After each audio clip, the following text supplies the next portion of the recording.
السلام عليكم. وزارة الدفاع الجزائرية تعلن مقتل 3 مغاربة على الحدود، وتحركات ملكية للجيش المغربي، وفيضانات خطيرة تغرق القصر الكبير وتجبر السكان على الإخلاء.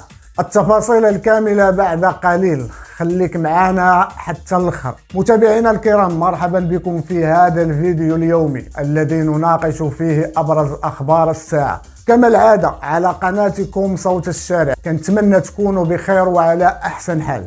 نبدأ على بركة الله. أولا، بلغ وزارة الدفاع الجزائرية. ما الذي وقع فعلا؟ حسب بيان رسمي صادر عن وزارة الدفاع الجزائرية، تم مساء أمس الأربعاء إطلاق النار على 3 مواطنين مغاربة قرب الحدود الجنوبية الشرقية للمملكة، تحديدا في منطقة محاذية لإقليم بشار.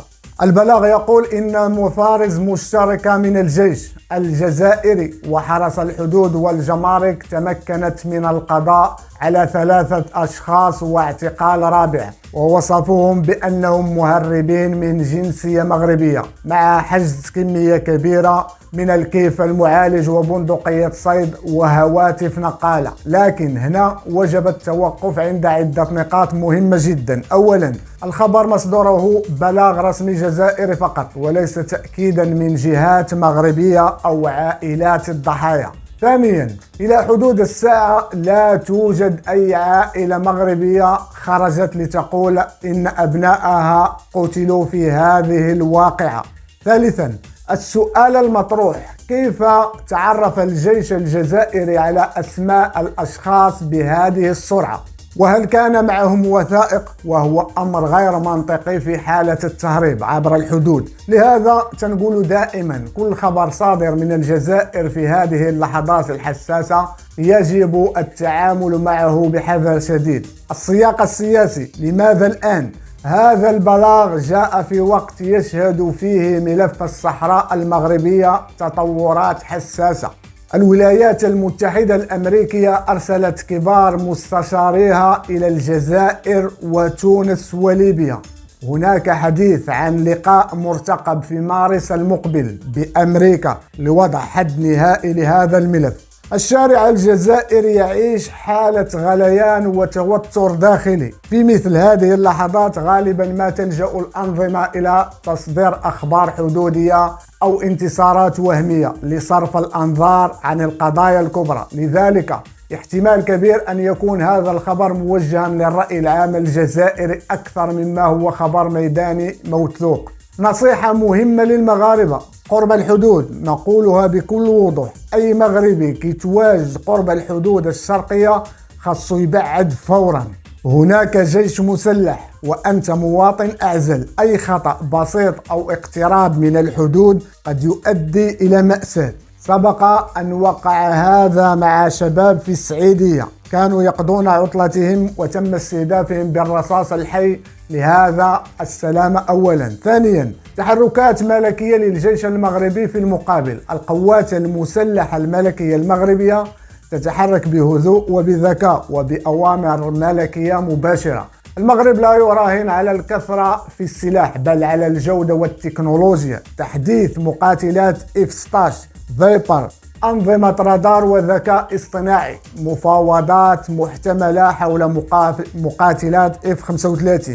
ومن يحكم الأجواء؟ يحكم المنطقة.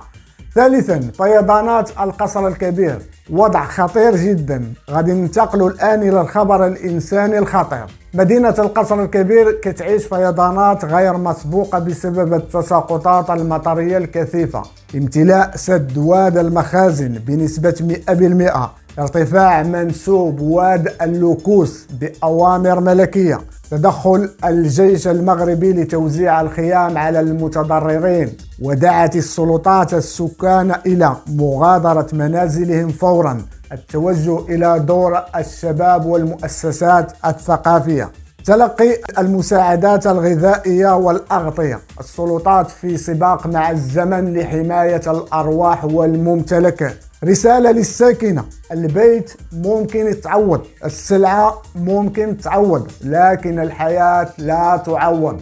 أي واحد ساكن في طبق سفلي أو منطقة منخفضة خاصو يخرج فورا. نقطة مهمة جدا: التأمين على الممتلكات. الفيضانات والحرائق والزلازل لم تعد أحداثا نادرة. التأمين ليس خسارة بل راحة بال. إذا عندك محل فيه 30 أو 50 مليون سلعة، خاصك تأمن عليه باش إلا وقعات كارثة ما تبداش عاوتاني من الصفر. التأمين يساوي استثمار في الأمان وليس تبذير. الخلاصة: خبر الجزائر كيحتاج تحقق دقيق. ملف الصحراء كيشهد لحظة حاسمة. المغرب يشتغل بهدوء على توازن القوى. القصر الكبير في حالة طوارئ حقيقية. السلامة والتأمين أصبحوا ضرورة.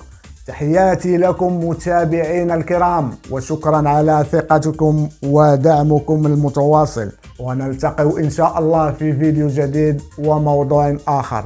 دمتم في رعاية الله، والسلام عليكم ورحمة الله تعالى وبركاته.